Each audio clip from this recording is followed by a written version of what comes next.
A Sunday night shooting in the parking lot at North Albion Collegiate has left one person dead and 4 people injured.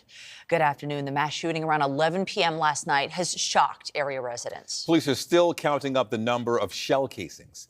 Let's go to CTV's Janice Golding, who's standing by live. Janice. Hi, Nathan. In fact, there were so many shots fired, many area residents heard the gunfire, and they tell CTV News they and their children have been traumatized. Nearly 50 evidence markers litter the scene as police scour the area for clues in a shooting outside an Etobicoke high school that involved 5 victims. Yeah, they kill people. Everybody's scared. So I was about going to bed. I heard a noise. It was like fireworks, like crack, crack, crack, crack, several noises. It wasn't just one or two.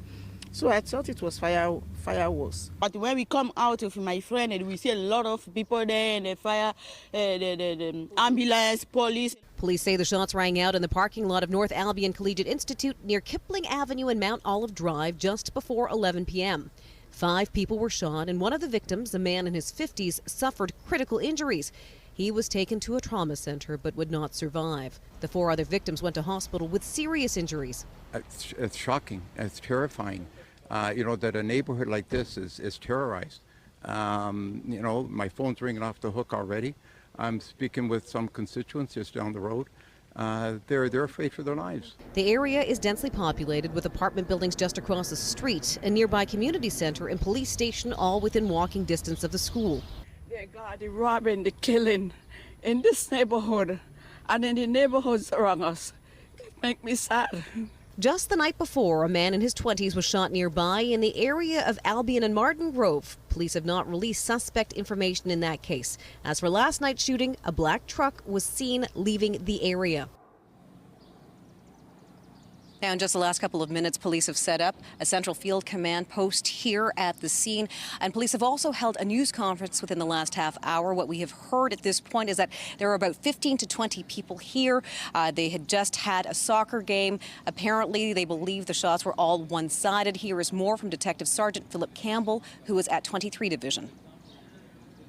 From what I understand, it's just a group of men that were gathering after playing soccer in the afternoon. Really just socializing, enjoying the fresh air, and we think maybe there was 15 to 20 people, but that's something we're confirming and we're looking into.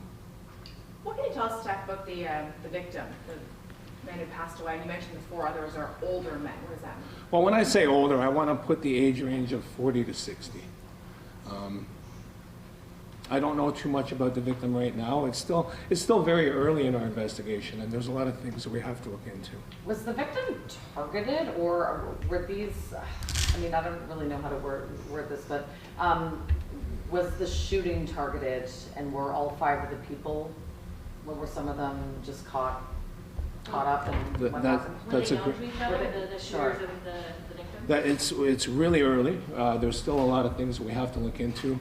I don't know the answer to that question. Like I said, very early. Our team got called out last night. We've been on that ever since, and there's a lot of things that we're looking at right now, including any evidence in the area and interviews.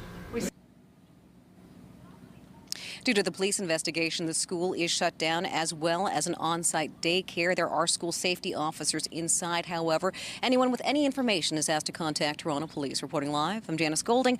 Now back to Nathan. All right, thank you, Janice.